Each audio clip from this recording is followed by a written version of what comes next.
Maisha yana majira. Yaani watu nasema majira ni kila mtu ana majira yake kwenye kuishi au kwenye kutafuta au kwenye kupambana. Na kwa sababu kuna majira, manake kuna wakati mtu anaweza akawa yuko chini sana, anapambana sana.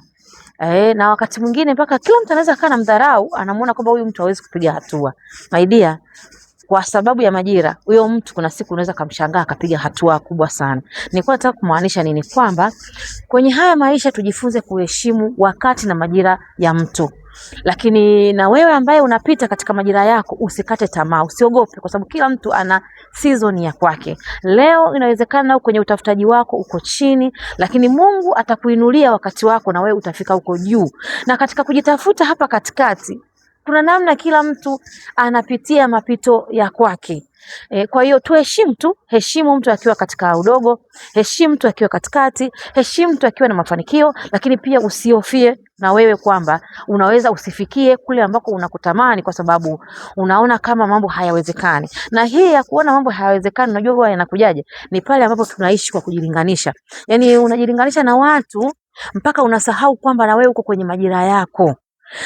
Ukiwa unajilinganisha na watu utaumia sana, kwa sababu na wakati mwingine unaweza kuwa unajilinganisha na watu ambao pengine wanafanya kitu ambacho na wewe unakifanya au unakiamini, lakini unaona wewe hauendi, unajikuta unaishi kwenye maumivu. Heshimu majira yako, heshimu majira ya mtu mwingine.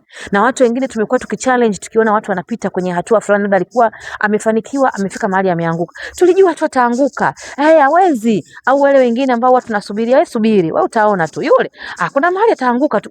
Akianguka wewe inakunufaisha nini? Au wewe unafaidika na nini? Kwa sababu mwisho wa siku yale maisha ni ya kwake, kutafuta ni kwake, mapambano ni ya kwake, ameanguka, ameinuka, it's none of your business. Kikubwa ni kuendelea tu kufurahia mafanikio ya wengine, huku na wewe ukiwa unaombea ule wakati wako, au ukiwa unaombea yale majira yako ambayo Mwenyezi Mungu amekuandalia kwa wakati wako. Kwa hiyo na mafanikio yanatofautiana. Pengine wewe unaweza ukawa unatamani kumuona mtu amefanikiwa pakubwa, akawa na pesa nyingi, lakini kumbe yeye mwenzako na yeye katika mapambano yake, labda yeye anafurahia tu kufanikiwa hata kumjua Mungu. Kuwa tu na hofu ya Mungu. Kwake yeye ni mafanikio. Au mwingine mafanikio ya kwake yeye ni kupata mume. Kwa hiyo yeye hahangaiki labda na mambo ya kipesa, ya kifedha, yeye anapambana tu kwamba na mimi mwaka huu labda niwe na ndoa yangu. Mwingine mafanikio yake labda hata ajaribu hata kuingia kwenye kilimo, labda hakuwahi kuingia kwenye kilimo, ametamani yale, labda yeye ni mafanikio ya kwake. Kuna kichekesho kimoja huwa kinatembea, ni kama kichekesho lakini sometimes huwa kina mafundisho, kwamba kuna wale watu ambao walikuwaga vipanga darasani.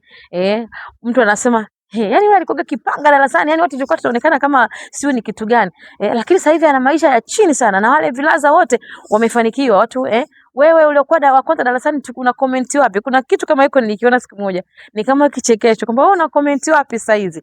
Hapana, yani ukua vile sio kitu kibaya, ni kwa wakati wake, na ile ndio ilikuwa season yake kwenye maisha yale. Na inawezekana mwingine alikuwa ni wa mwisho darasani, lakini ana mafanikio makubwa pia kwenye nyanja nyingine. Kwa hiyo maisha yana nyakati. Zipo nyakati ngumu, zipo nyakati nyepesi, zipo nyakati za kuumia, zipo nyakati za kucheka, zipo nyakati za kubarikiwa, na zipo nyakati ambazo wakati mwingine unaweza ukawa umekuwa chini au umekuwa wa kawaida, lakini zote, yani Mungu anakusudi na nyakati zote kwenye maisha yetu. Kwa hiyo tupende tu, tuheshimiane, tupendane tu katika nyakati zetu, tusaidiane tunapoweza kusaidiana, tuombeane tunapoweza kuombeana, lakini usimdharau mtu katika wakati wake. Mungu kila mtu amempangia mafanikio yake kwa nafasi yake. Ni hivyo tu nimetamani kukumbusha, nikutakie Sabasaba njema. Bye.